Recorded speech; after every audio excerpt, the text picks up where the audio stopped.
Welcome to County Portal, your simple source for local government services and public records. Let's get started. Ever wonder what it means when a court case is canceled?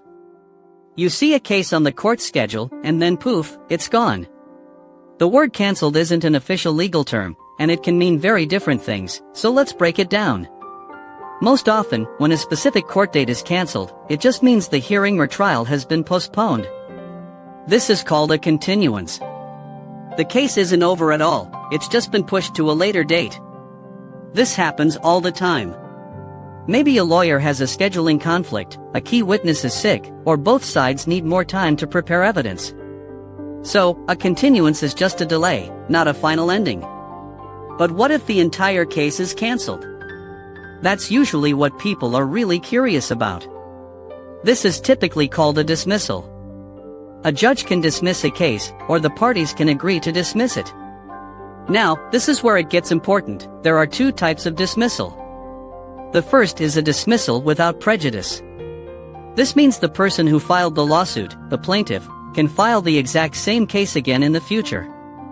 It's like the court is saying, you didn't do this right, or you're not ready, so go back and try again later if you want.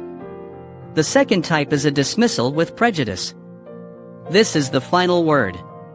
It means the case is over, permanently. It can never, ever be filed again. A dismissal with prejudice is a complete victory for the defendant. This often happens when a judge rules that the case has no legal merit, or is part of a final agreement between the parties. That brings us to another very common reason a case gets canceled, a settlement. The vast majority of civil lawsuits never actually go to trial. Instead, the two sides negotiate and reach an agreement on their own.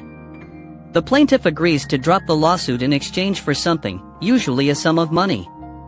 Once they sign the settlement agreement, they file paperwork with the court to dismiss the case, and it disappears from the calendar because it's been resolved. Finally, sometimes the plaintiff simply decides to withdraw their case. This is called a voluntary dismissal or a non-suit. Maybe they realize their case is weaker than they thought, or they can no longer afford the legal fees. So, to recap, a canceled court date might just be a postponement. But a canceled case usually means it was dismissed, either because the parties settled, the plaintiff gave up, or a judge ended it. The key is to find out if it was dismissed with or without prejudice to know if it's truly over for good. Thanks so much for watching. If you found this explanation helpful, please give this video a thumbs up and don't forget to subscribe to the channel for more straight-to-the-point legal answers.